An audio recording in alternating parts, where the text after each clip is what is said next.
Welcome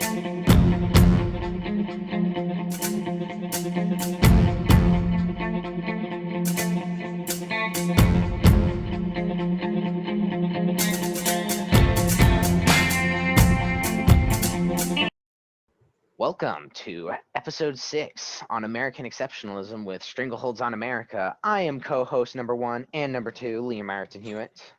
You're still doing that, huh? And I guess, co-host number 3. I never really thought of it that way. Michael Fiorello. I don't know. We'll find the secret 4th co-host soon enough. I didn't even know there was a 4th. That's why it's so mysterious. You guys are listening to Strangleholds on America, as Liam mentioned. We are a podcast that likes to focus on a whole lot of different topics, especially those within politics, history, and more explicitly within America. And we look at a lot of American issues, kind of things that are currently going on. We look at just a very broad-ranging topics and just kind of things that interest us. So this week, in the episode that we are calling the Exceptionally American episode, we are looking at the myth or not myth of American exceptionalism, depending on your ideological perspective. Oh, ideological perspective indeed. Honestly, American exceptionalism is just such a breadth of a topic because like the question of what is nationalism and when American exceptionalism is such a gray area. Yeah, I mean, it's just like history, right? Like there's so much like what's the best way to explore American history? Like what is the events that make us American? And it's like so hard to come up with that, as we know Yeah. from being in school. Especially when it comes down to the question of what are the events that are making America what it is now? Oh, that's even harder. I don't even know. I don't even want to touch that topic. I mean, you could almost call it American history or something. Almost, maybe. But okay. So, yeah, thank you guys for listening. We are going to jump right into it. But first, I wanted to give a couple shout outs for our social media accounts, which some of you guys are probably not following. If you're listening to this, please follow our social medias. We are on Twitter at StrangleholdsAM. We're on Instagram, Strangleholds on America. And then we're on YouTube, Strangle space holds space on space America. If you guys want to see our beautiful shining faces, because we are doing these remote now, so we're recording our faces as we converse. Yeah, COVID-19 hits everyone equally, it would seem here. And by everyone equally, I mean the rich unequally. I was about to say, I don't know if I'd agree with that statement. But all right, yep, never mind. Liam is expressing his own views, not those of Strangleholds on America as a group, an organization. As a group, oof. An organization to represent so many people. Right. I like to say, this is our America fuck yeah episode. Ooh, So let's just get right into it, right? Shall we? I've got no complaints. Okay.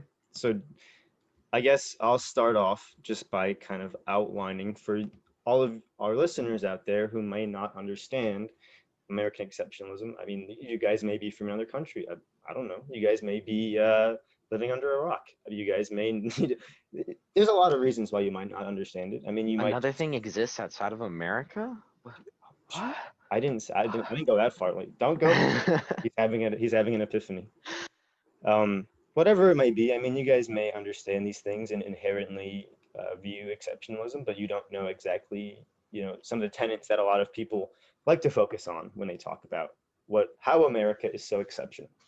And by exceptional, obviously we mean we are unique and superior, and so And the best. that's what it means. And so essentially, people like to talk about our origins, development, social and economic/political characteristics as kind of a very broad focus of what makes us so exceptional. What makes America distinct? Not even distinct, because distinct is like every country is distinct, obviously. But this is something that Literally what puts us head and shoulders over other countries. Oh, yeah. It's what's mind-blowing to me is like, even though you've already addressed it, it's so vague. It's like our origin, our Yeah. GDP, like what we do, our belief in freedom and liberty, like all of that is so ridiculously vague because when did that start? Why did that start? Does that start before America came? Does that start with the Pilgrims? Is that something we can attribute like to the previous countries that we've hailed from? Like it's so vague. It is really, and I think that's kind of by design. I mean, it's not supposed to be all encompassing. Like it is and it isn't, right? I mean, it's, like people take credit for so much of American exceptionalism. Like we have the most GDP. We are the highest GDP of all other countries. Like there's a lot of underlying factors to those points that a lot of people fail to bring up.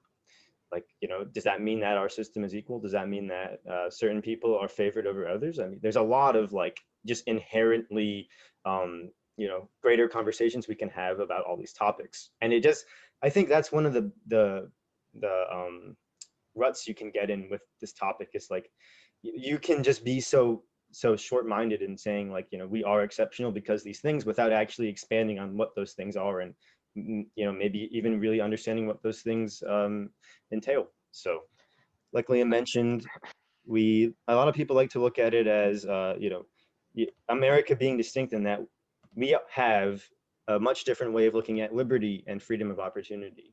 Like I mentioned, we have the largest economy, which is kind of a borderline one now. We have the highest GDP, which I'm pretty sure that's accurate. And then they like to talk about social mobility and wealth distribution, which is kind of ironic in a lot of ways. Because I mean, We are definitely not number one on social mobility in the world. no, yeah, you can ask so many different people that question and get so many different responses. And I think that's a big facet of American exceptionalism and how it has, I don't want to say tainted, but tainted people's perspective of ourselves. So I was gonna say one thing on that point. I think with the social mobility, what people like to conflate that term with is the American dream, which we talked about last episode with the whole welfare system and understanding what the ramifications of that are. And I think a lot of people like to continue to think that America is this bastion of you can come here, you can work hard, you can work your way up the social ladder, the economic ladder, and make a name for yourself and make yourself a family. And so I think a lot of people like to cling to that idea, and that's I think where a lot of that comes from within the whole understanding of American exceptionalism. Just to point out.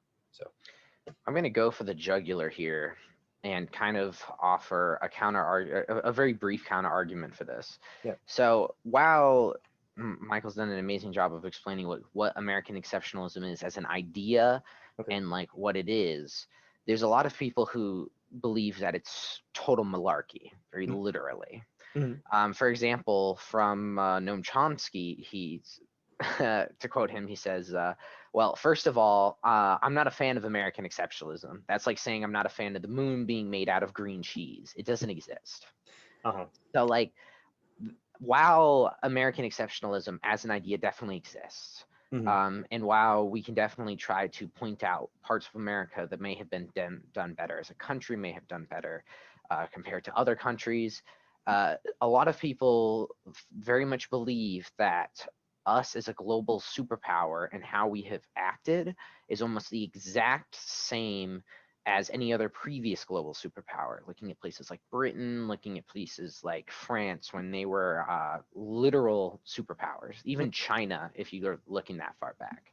Okay. And so, with that in mind, like, it's because it is so vague, because it is so weird, it's not only hard to pinpoint down what it is, but it also makes it so that when you're arguing if it exists or not, it Mm-hmm. becomes very hard for you to definitively put down the argument, because no matter what, they will point to something.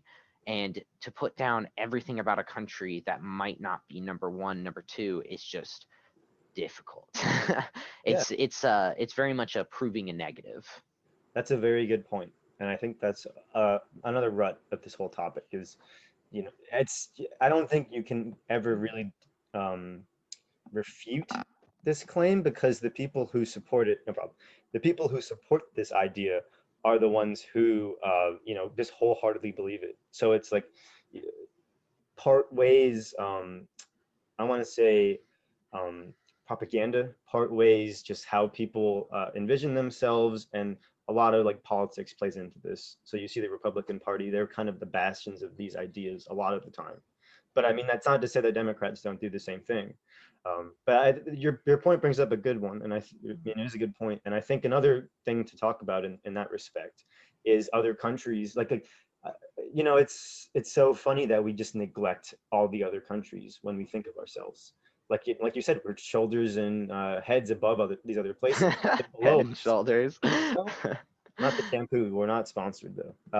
But like we disregard so much of what other countries are doing because of that fact, or because we feel that we are supreme in our workings, and that's where a lot of these issues come in. Is like, well, then at what point can we criticize America? Like, at what point it, is it going too far to say that we are so extreme and so out there that we can't even question what's going on in our history?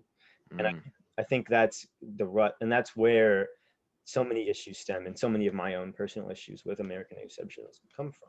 So building on that a little bit, not famously, but President Obama made a point that he did believe in American exceptionalism, but he also believed in exceptionalism for different countries, like Greek exceptionalism, French exceptionalism, like et cetera, et cetera. And Hmm. I'm paraphrasing a little bit here. It's very much clear that every country is exceptional in the sense that they are number one at something. They are the best at doing a specific thing. Like I am pretty sure no matter where you go, you will always find something that a country excels at, Number even if it's crime rate. small scale. Number, no, no, I know what you mean. I know what you mean.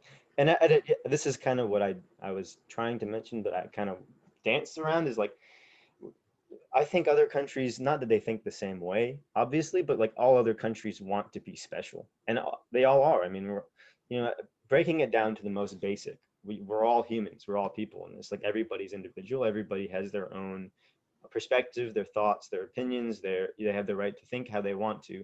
And so I think, like, we neglect a lot of that, thinking this in this perspective of American exceptionalism. And I'm gonna return on this idea a little bit later, because that kind of was the driving factor for why I want to talk about this. But we'll get back to that. So I wanted to kind of explain a little bit about my research in this, and this is might be where Liam has some potential issues with my stuff. But the following that I'm going to be explaining comes from a lecture series that is called Myths of America, and it was presented through MIT. They're the ones who created the lecture series. And so Howard Zinn is the one who was showcased in the episode that I watched, and he's exploring the myth of American exceptionalism. So he is the author of A People's History of the United States. He's a historian, playwright, self-described democratic socialist, as well as being the chair of the History and Social Sciences Department at Spelman College and political science professor at BU. So, with those kind of accreditations behind him, I mean, Zinn is an interesting figure in many ways, as Noam Chomsky is, because they both, I think, coming out of, even in the 1980s, like when his book was published, and as well as when Chomsky was beginning into the, well, I mean, not beginning, but when he was on the head of the intellectual stage, were very much going against the grain, in that they were talking about issues that a lot of Americans were kind of neglecting. So the idea of, like, Native Americans, what happened to them? Like, they're all wiped out. Like, what exactly was going on there? But I mean, that's not really Noam's focus, but the idea of, like, the bad that America does. And I think a lot of people neglect that. And that was like the Reagan era. That was when, very much so, this idea of American exceptionalism was fostering and building. So I think that they're both interesting in that they come out against it around that same time, kind of counterculture to what a lot of Americans believed. But so Zinn talks about just kind of some precursors to what we'd call American exceptionalism. And so he looks at this, the 1630s address by this Massachusetts Bay Colony governor, um, whose name is Governor Winthrop. And essentially, what his claim was that America was going to become, well, obviously it wasn't America at the time, but that colony was like a city on a hill.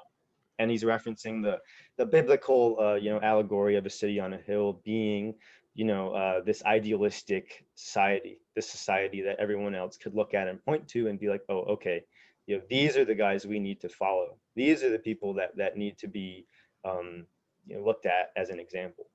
And I think, sorry, did you want to jump in there, or did you have something to say? So I kind of disagree with that, but my opinion in my research has very much boiled down to the fact that uh, American exceptionalism and nationalism are two very separate things. Yes. Yeah. When I think about this, Land on the Shining Hill, I think that could have been the start of a new nationalism separate from that of the colonizers' like initial country origin. Kind of as soon as they came there, they were kind of transitioning because they Yeah, had people there, and then they were becoming something else. Yeah. and they were trying to grow to be more. But from what I have read, the idea of American exceptionalism is beyond that. Like there is pride in a country in the sense of nationalism, and then American exceptionalism is kind of an expansion on that, saying that we are spreading it. We are Mhm. spreading those ideas. We are pushing that beyond. We are doing it kind of out of the goodness of our heart, depending on how it's framed. Depending on And which part you're talking I, about. it's not necessarily that American exceptionalism, at least in my research, has a starting place, considering most of the time we're kind of looking back, especially with American exceptionalism being a very new term. It's Mhm. just that nationalism, in the start of that, and the idea that we are suddenly better, I consider to be two separate things, rather than like you build nationalism and then build on that more. No, yeah, I mean, and I think my point of including this explicitly, and it's going to connect with just an idea right after that. But I think my point of including that was to show like these religious and moral kind of understandings of who we are as a people, began all the way back in the colonies before there was a constitution, before there was a United States, before there was not just colonies but groups of states and people that were coming together to understand these things. So I think my point is that it shows like human nature, and that people have always kind of sought these ideas out that they are special, and like like everybody wants to feel like they're special, everybody wants to think that they're unique in their own way, and I think that was just my reason for including that, just to Gotcha. show that. So yeah, just to bounce off that.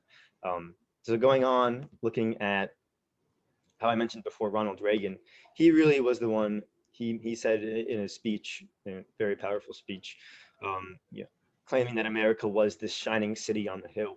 So he added the shining part, but you see the connections. It's a religious connection, which is huge for Reagan. That was one of his biggest things, was bringing religion back into the mix of the conservative and Republican wing.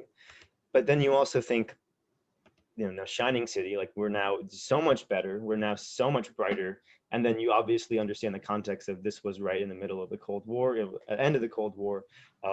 We were, the free market, we were pursuing these ideas, these liberties, and we were making sure that countries were following us, and they were behind us on that. And so obviously it's like, always America at the front of it, bringing these ideas forward and being the pioneer essentially. Yeah, building on that a little bit. Antonin Scalia, one of our judges who passed away relatively recently, the Supreme Court judge, used to say that America was exceptional because of its separation of powers. Hmm. And when he would explain that to people in Europe, they'd say, "Oh, that adds so much like complication, that slows things down." And he viewed it as like a very beautiful thing in that we should literally quote learn to love the gridlock because it like expands on our ability as a country to shut things down, to make sure that if a law is getting passed, it is passing many levels of review. Yeah. And I think in an ideal situation, like it's not a bad idea. Yeah. Like, and making sure that you have a rigorous vetting system for like laws, reviews, and that type of thing. And he very much bases that like in the Constitution, in that like very religious idea that we are uh, like blessed by God to a certain degree. Like the Constitution is blessed by, in this case, we're talking about the Christian God. Hmm. Um, and I feel like that really ties into your Reagan comment because like Reagan bringing religion back into it, Antonin Scalia still like following that, building on it, and like really pushing for why that is a part of America being exceptional. Yeah, no, I mean, Scalia, yeah, very interesting perspective there, and he's very on the record of saying that America is the best because of God and because we follow God, and it brings a lot of questions up, not for this episode, about separation of church and state, separation of at what point is that going too far? One of 8 Supreme Court justices, so really powerful guy saying all this stuff, and I think the issue with arguing with that statement is, obviously it's a one that everybody would agree with. We want a very stringent system to vet the bills on. We want to make sure that what's getting passed is in the benefit of everyone, and that there's a way of confounding that if for some reason there was a um, political issue where there was a bill that might have severe issue, might have severe impacts on a bunch of people. We want to make sure that we can stop it in its tracks, and that's why the American system works so well. But he's also a strict textualist, and he was focused on we have to read this document as it was intended and as it was written, and you can't. In my perspective, it's so hard to go back and look at it as the founders did it when we're how many hundreds of years from that now, like how much has changed, what is new, like how can we take new ideas and implement them into our system and make things a little bit different. And it doesn't mean that we have to go directly against the founders, but this just kind of goes back to my idea of not wanting to change and not being open to look for new ideas and at other countries. The idea that this is how the founders wrote it, so this is how it should be, and nothing should change because of that, really sits wrong with me. In that, like I said, everything has changed, and we need something new. I mean, gridlock is great until how many millions of people have died from COVID, or however it is. There's got to be a point where we understand and say, hey, this is a great system in theory, but it's practically not working very well. And why are we the only country to have this? One of the only countries to have this specific system set up. We have to ask these questions and realize, are they beneficial for all peoples? Is my perspective. And to kind of go off of that as well, because Zinn talks a lot about the idea of like a religious supremacy, the idea that America is in such a justifiably higher state than other places because of God.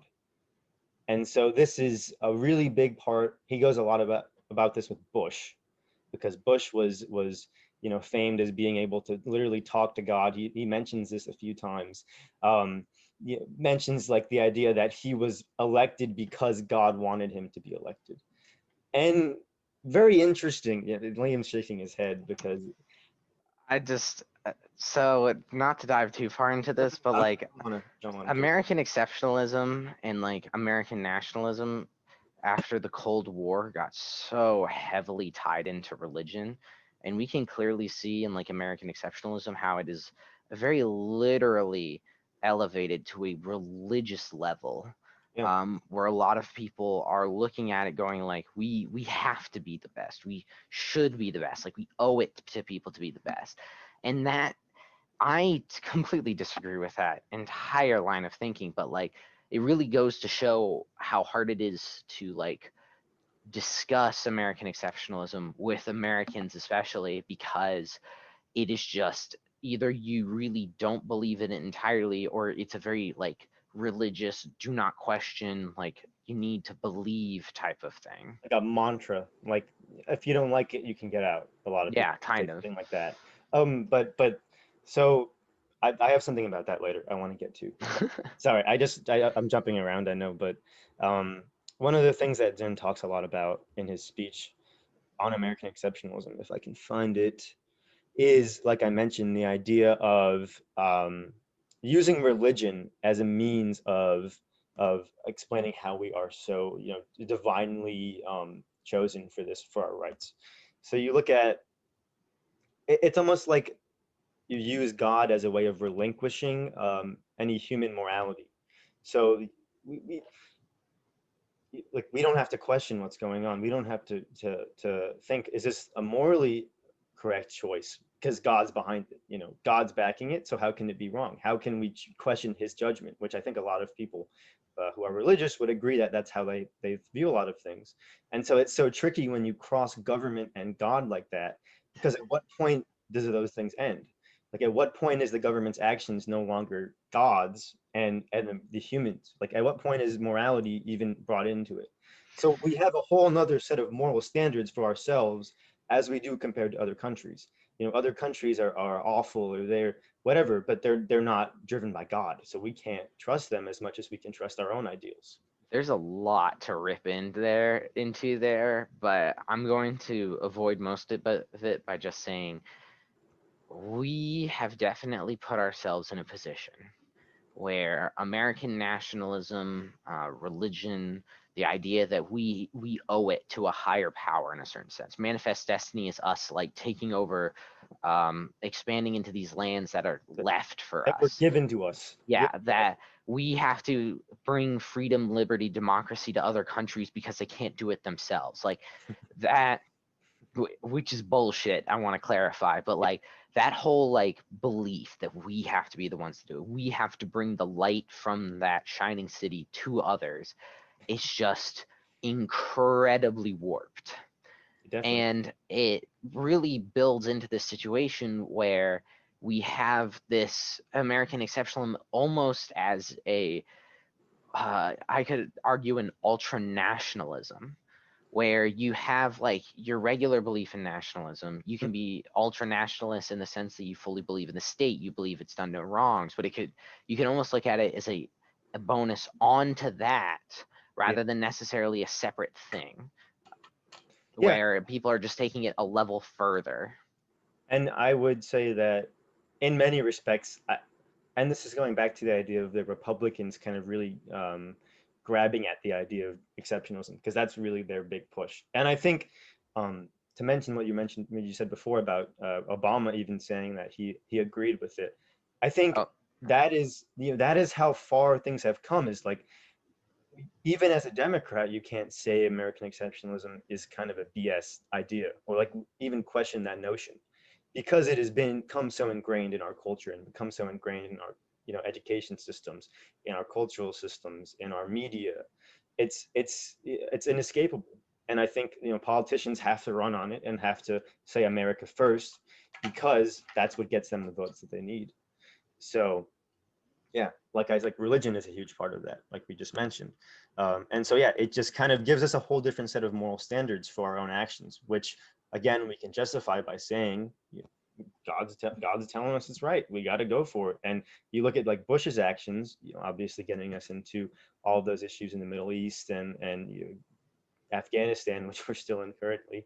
Like not a lot of his justifications obviously, but he would probably agree that like to some extent God had told him to do that. And I think a lot of Republicans would also jump on that and say that is something that religion is a driving force behind that. And I think it's just we have to separate those things if we ever want to have any accountability for a government's actions, for how we understand our country as a history. Like historically, there's just so many gray areas and issues that come up in understanding it that way, that I feel like that's an awful way to look at things.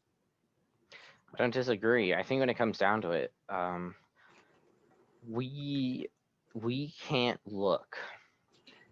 We can look at American exceptionalism in a very objective sense. Um, Maybe later on in the episode I'll fully break it down, but like we can pretty objectively say that it's not special. It's not special in a like monetary figures, global power sense. Yeah. We can very much prove that with numbers through relations to other global powers. Mm-hmm. But to go after that belief, that nationalism, that ultra like religious view towards it, that it is very much a part of us, that we are like exploring it, is something that we have a lot more trouble like getting over, because it is just so deeply ingrained in who we are. Yeah, yeah. And that kind of reminds me of a point that Zinn makes at the beginning, or this might have been something that I wrote down, but like I think that so many people have an issue with this, and I think a lot of people in our that would be possibly connected with our age group think of the same thing. Like, how can we be there should be a way where we can be patriotic without being blind to all of America's faults. Like, there's got to be a way that we can, reach that point where we are for the country, but at the same time, we're for addressing these social ills and all of these issues that have occurred. Whereas American exceptionalism, in many ways, will write those ideas off as being, oh, you're anti-America, oh, you're against how America is being run. And you see it a lot with like Israel as well, but I mean, that's a whole nother episode. Oh, the Israel-Palestine conflict, quite But you know what I complicated. mean? Like, there is a middle ground, and I think not currently there isn't, but I think that there can be, and there should be a middle ground, in that we can be patriotic. Like, I can say I'm for America, but I'm not for America going into Afghanistan. I'm not for America invading these other countries to spread liberty, to spread democracy, when we're all just profiteering and killing these innocent people. Like, do you know what I mean? Mm. There's a middle ground that I think so many people miss. I think that very much a part of the American culture, education system, and everything else is the focus on us Yeah. and what we have done differently. Hmm. Rather, because like we look at things in our education system like the 7 Years War, and we only talk about like how America was very lightly involved rather than discussing the global chain of events we caused. Like it's very much like, oh, look at these events in isolation, and it makes it harder for people to understand just how like interconnected so many events are. That's a um very good point.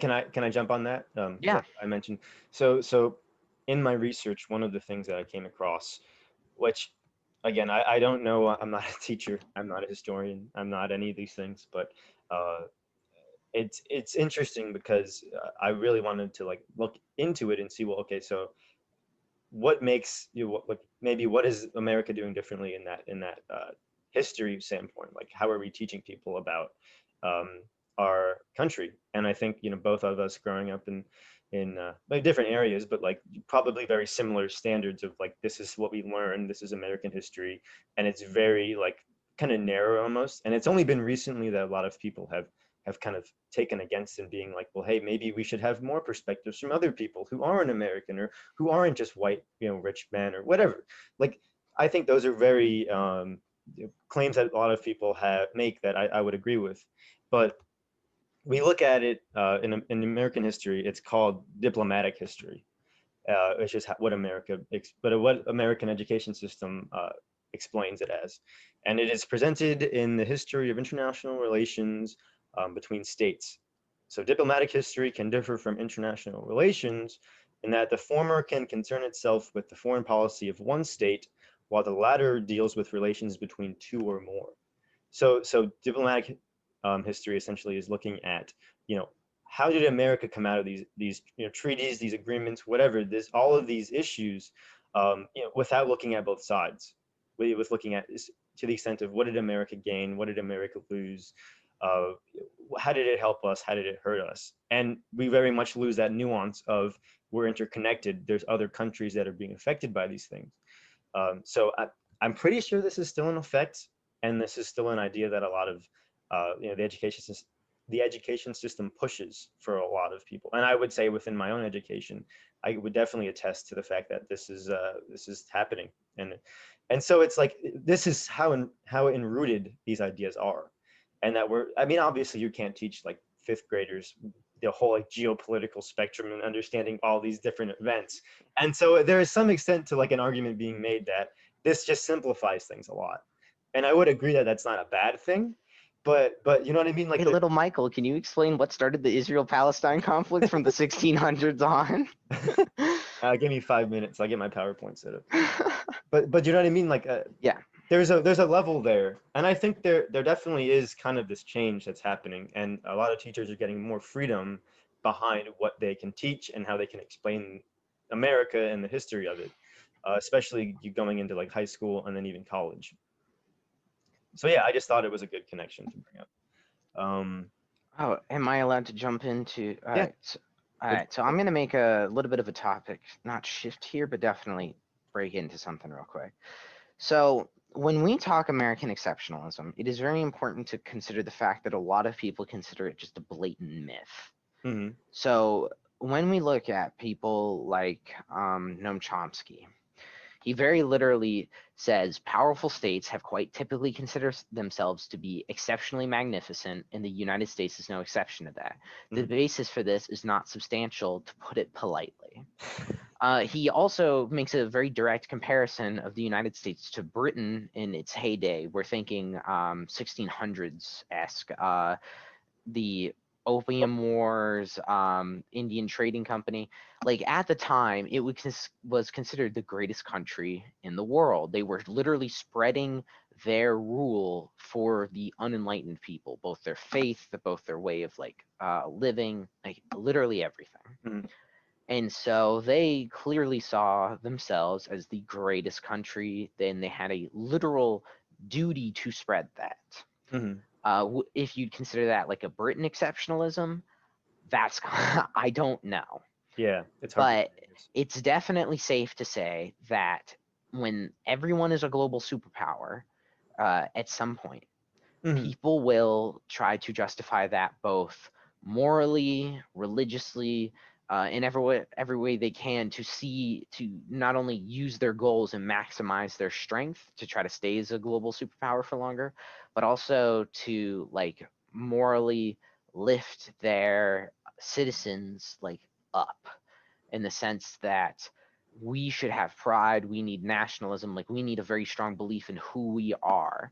Yeah. And so when we dig into that a little bit deeper, it becomes far more complicated. Like in America, a study of the International American System published by the Royal Institute of International Affairs in London concluded that while the US pays lip service to democracy, the real commitment is to private capitalist enterprise.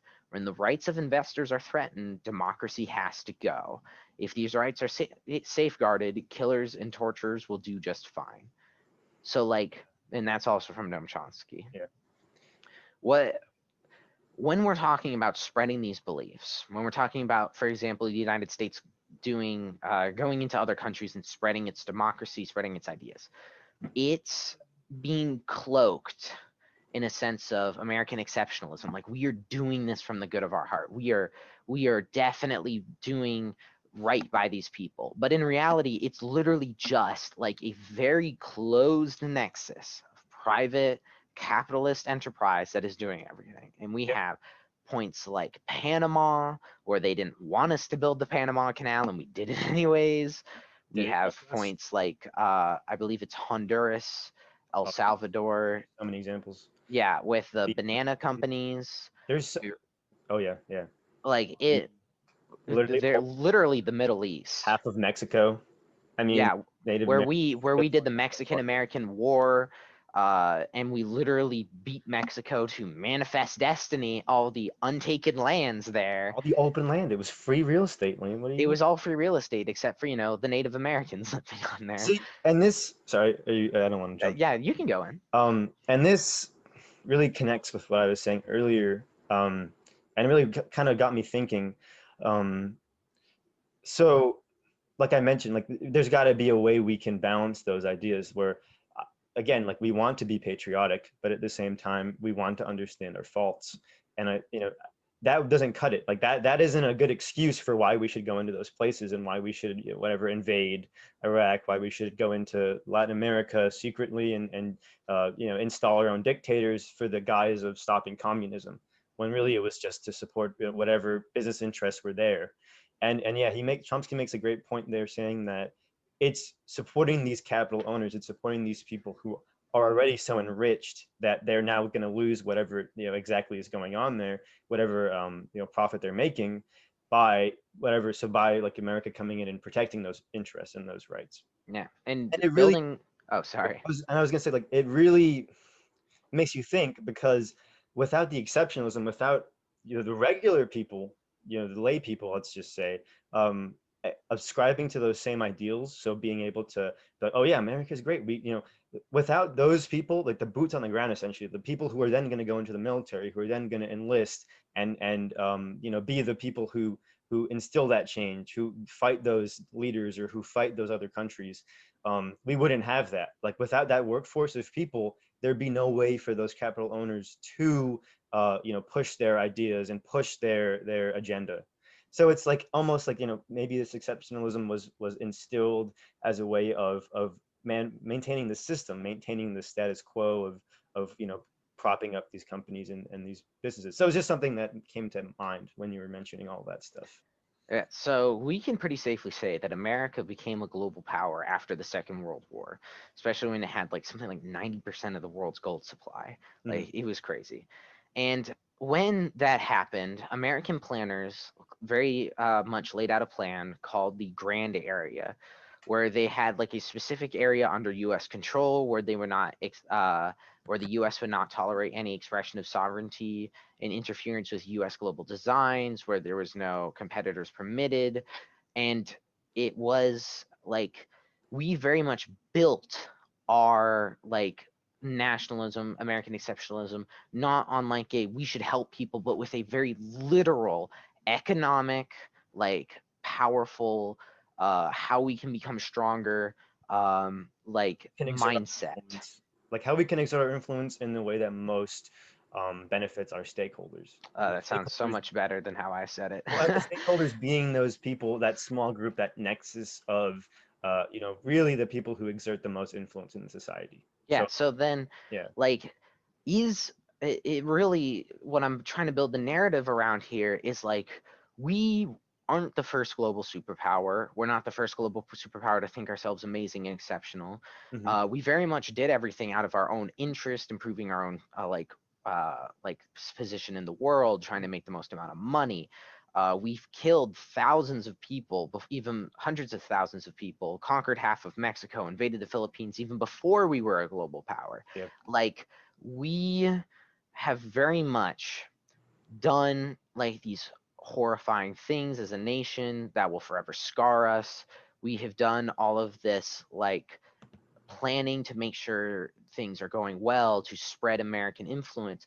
So it puts into question the whole idea of American exceptionalism, at least for me, Hmm. because when people describe it and they're like, we're spreading our liberty, like we're trying to be the nation on the hill, we're trying to be the best of the best. I don't feel like we're even remotely trying for that.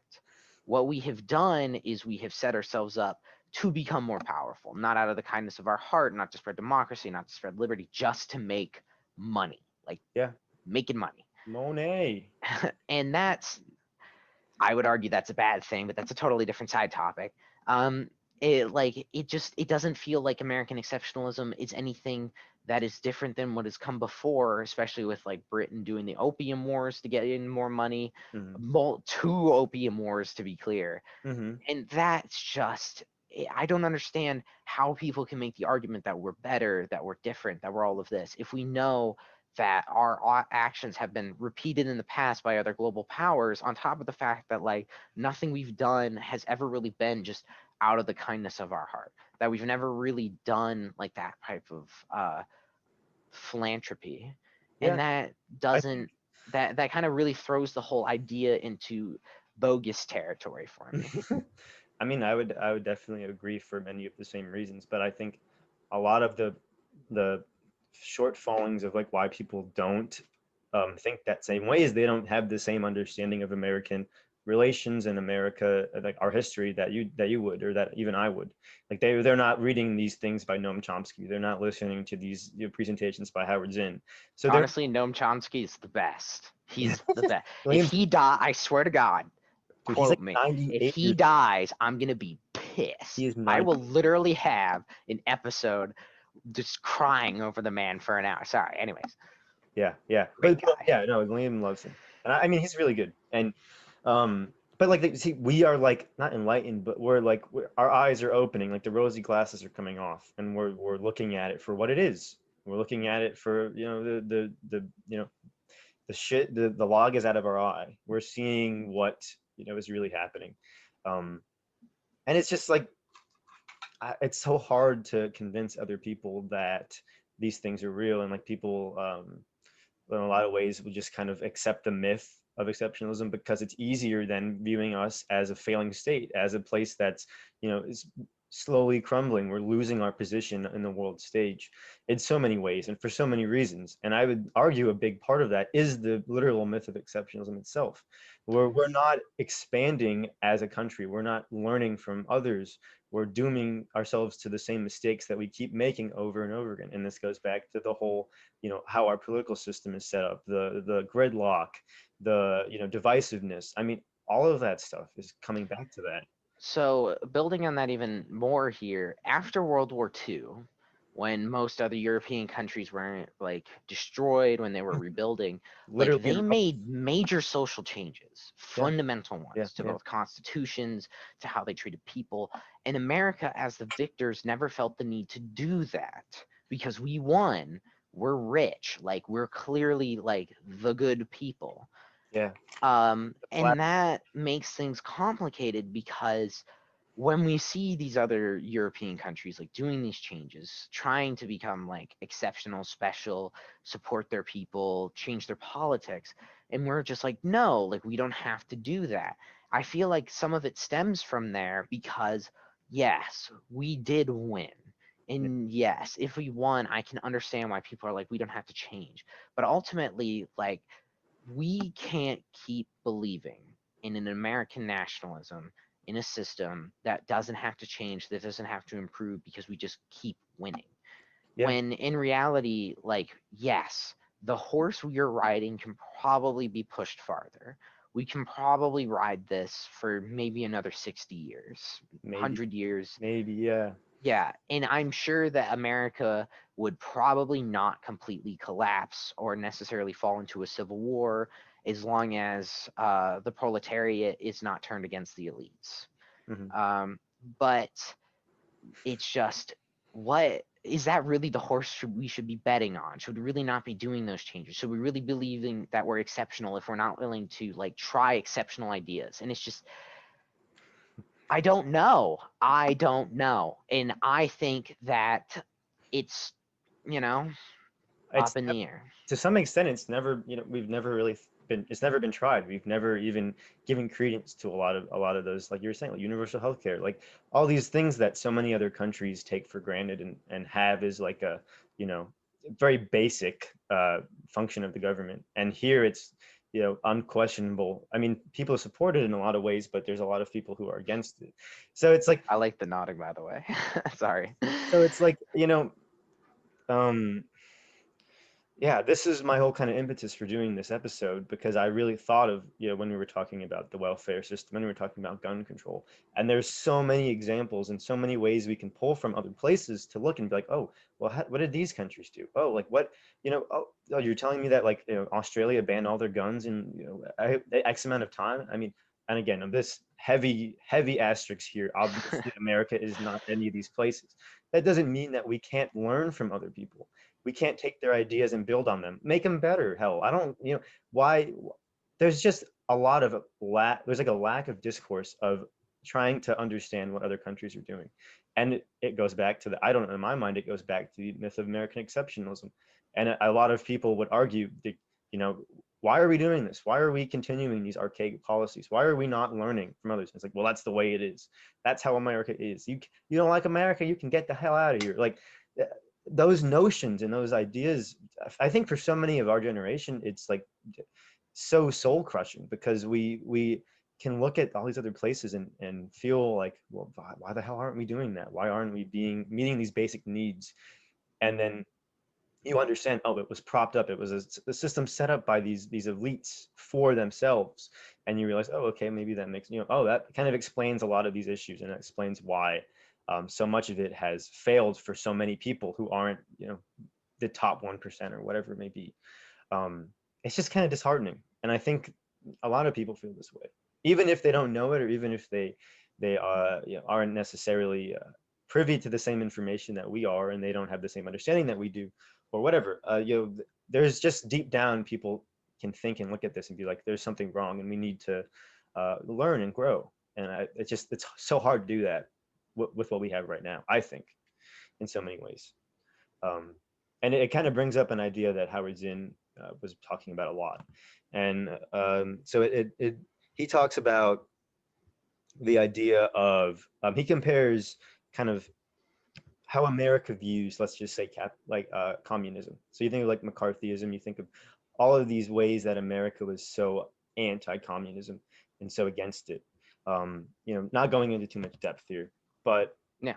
Winston Churchill talks a little bit about communism within England, and he says in a speech he was giving, he says that as far as he knew, the Communist Party was composed of Englishmen, and he did not fear an Englishman. So you see, it's like a cultural barrier here. They what he's saying there is that you know these are Englishmen. They have the right to looking at these other ideas and understanding them, even if they're how futile they may be. But there's no reason why we shouldn't just entertain them or give them that right to do that. And you look at Europe and you see like a lot of this is kind of deals with nationality and the idea of like how homogenous a lot of these people are, and that's another thing people bring up. Well, America isn't very homogenous. We're very diverse, so we need new ideas. We need things that are different from these people, and it just kind of goes back to that. Well, are we really just going to sit here and take this and not actually learn from others? So Mm. it was just a very interesting point that he made there. And so you look at um, being an American or what it means to be an American. And it is very much an ideological commitment. Like we were saying, we can't question these things. We can't you can't, oh, you're criticizing America, you're anti-American. It's very much an ideological statement. Um, it's not even a matter of birth.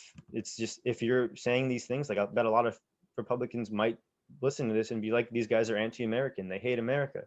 And it's not a nationalistic thing, or I mean, it is, but it's not a birth thing. It's a ideological spectrum. And I think that really is pushing it down and making it so hard to break away from it. Yeah, fundamentally, when we're looking at this, to pull another quote from Noam Chomsky, democracy isn't a yes or no affair. It isn't even a more or less affair. It has many dimensions. I mean, in some respects, the United States is very free. Mhm. Like, we can't keep looking at the world that we're living in and the world that America is existing in and American democracy itself as like a win more. We need to do a certain way or get out. We need to do this. We need to stay above everyone. Like it's so much more complicated. It's so much more complicated in how we look at ourselves, how we're willing to express ideas, how Mhm. we're willing to even like discuss things in our country. And frankly, there is no, or at least right now, it is becoming harder to see those dimensions of more yes, no, more or less, because so much of the time with media, with how like the rich explain things to the common people, how they turn them against each other and blah, blah, blah, Mhm. people just like fail to realize just how many options we have, just what America, it being concept more than like a very literal thing in a lot of people's eyes, is Yeah. so malleable, Yeah. and how like we can have that type of American exceptionalism, we can have that type of ultranationalism as long as we are willing to mold it and change it and shift it into what is best for us rather than focusing on like a specific thing. And it's disappointing. It's Exactly. just disappointing. Exactly like I'm saying. I think so many people who, if they get this far, I don't know how many people actually will, but like so many people would agree, especially those from our age group. I don't know. In many ways, it feels like obviously I was I wasn't around in the 70s, but like the whole anti-war movement, the whole mass of people saying we're not okay with this, we don't agree, we want why are we going in, like questioning all of these government motives, like what's going on, what's happening here, who's being helped here, like what democracy are we spreading, or what actually is the focus. And I don't know, there's just a like compounding amount of issues now that feel the same way, even if it's not obviously as rallying as a war or something like that. But like we look at healthcare, we look at the welfare system, a lot of the topics you talked about, gun control, like the list goes on, where it's just it feels so tough to have these discussions, and it feels so it's almost like there's no point in talking with a lot of people who want to bring up the idea of American exceptionalism, because then they're never going to change. They're never going to agree to do anything differently because we're so great. We don't need to change. And it's sad. Yeah, it's sad. I mean, at the end of the day, is what I'd say. So yeah, that's kind of all I had. Let me see. I might have like a little bit more. Did you want to add anything at all? Or? The only thing that I think we haven't covered that I want to mention Yeah. is that American exceptionalism, the term itself, is very recent. We should point that out, Hmm. which makes it very hard for us to pinpoint it back to a specific thing, though we could easily point to like building blocks that set it up as an idea that could come to Like fruition. like little dominoes being placed. So really, like, American exceptionalism isn't something that we necessarily need to throw away, that's necessarily terrible for the country for people to believe in it. It's just, it's how it's being handled, it's how it's being used as a weapon of, like, you either believe in what America can be and all of this greatness, or you don't believe in it at all. How they try to make it a very black and white thing rather than literally just saying the point of America is that it is an ever-changing boiling pot, like, Hmm. and it can be altered in that way. And now that we're finally starting to enter an era where that can happen, where whites are no longer the majority, Yeah. where, like, uh, people have more wealth being not spread around in the sense that wealth inequality is totally a thing, but in the sense that people are starting to realize more the power they have. When we Hmm. look at things recently like GameStop, where just a bunch of investors were able to nuke a hedge fund, Yeah. like, they people are, I like to hope, are slowly realizing just how much power they have, and can kind of start to grasp the fact that American exceptionalism can be, like, possible, can be like a theoretical idea, something that someone could, like, put some belief into, but ultimately just is a myth. I don't know how else to end that other than you can believe in it. You can definitely put hope in it. You can truly believe in your country, Yeah. but it's just, It goes back to the idea of like you can be patriotic and you can want the best for the country without always dick riding and saying that America is literally doing everything perfectly fine. Like there's yeah. a lot of criticisms that can be made, and which we have been trying to do in our previous episodes. So A lot of criticism. It's more like the death of 1,000 needles stabbing into America one step at a time. All interconnected and interlaced, so you can't just pull out one on its own.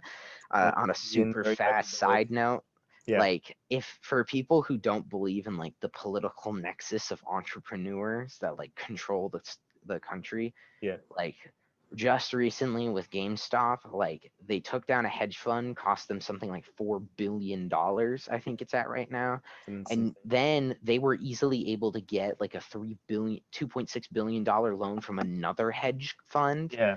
to That keep puts them floating. And then Robinhood was helping them out by stopping the movement of game. Like, if you can't tell me that after seeing something like that, there isn't, like, a group of people, maybe not like a secret shadow cabal, but definitely yeah. a group of people who has a major control over wealth, like, you're bullshitting me. It's yeah, no, I mean, and it's just again that goes back to the idea that like we can use American exceptionalism as a way of closing our eyes and not being aware of what's going on and saying, well, it's okay, it's a free market. We're gonna let we're gonna let the hedge funds do what they want with their own money, and they can blow it or whatever, or use the stock market like it's a casino, but regular people can't. I don't know. Yeah, there's a lot to talk about, and I Yeah. don't want to jump onto a tangent. So, with that being said, if you don't have any final words, I think Actually, I do have a recommendation this week. Williams is it going to be Noam Chomsky? Oh man, you could always read Noam Chomsky, but actually, there's a YouTube channel called Extra Credits, Okay. and they do about 50-minute history lessons with, like, pictures and stuff about different conflicts in history, and they have about 40 of them right now. Okay. Not episodes, like series, each of them containing about five. They're like, there's a lot. That's a lot of content. And if people want to get like a quick dive understanding of a few like world conflicts and start to understand like the more interconnected nature of things, Mhm. literally learning more conflicts and learning more and seeing how they just touch each other lightly can do wonders for helping you get like a bigger picture on things. That's a cool recommendation. So yeah, shout outs to them. Check them out. And like I mentioned, I talked a lot about that Howard Zinn myth of exceptionalism. That's another great place. He expounds on a lot more than we had time to touch on. But yeah, I mean, if you guys find this conversation interesting, check those two out and learn more. Think for yourselves. Yeah, follow social medias, Yeah, follow, I'm gonna hit the bring bell icon. Is that what we're supposed to say on the bell, YouTube? bell to get reminded here. I'm gonna go back. We're gonna do the fucking. I'm gonna read them out. Again, this has been the Exceptionally American episode. So our Twitter is Stranglehold AM, all one word. Our Instagram is Strangleholds on America, and then our YouTube is Strangle Space Holds Space on Space America, and that's where you can see our beautiful faces talking about this podcast, having this conversation. And And again, think for yourself and have a wonderful day, wonderful week.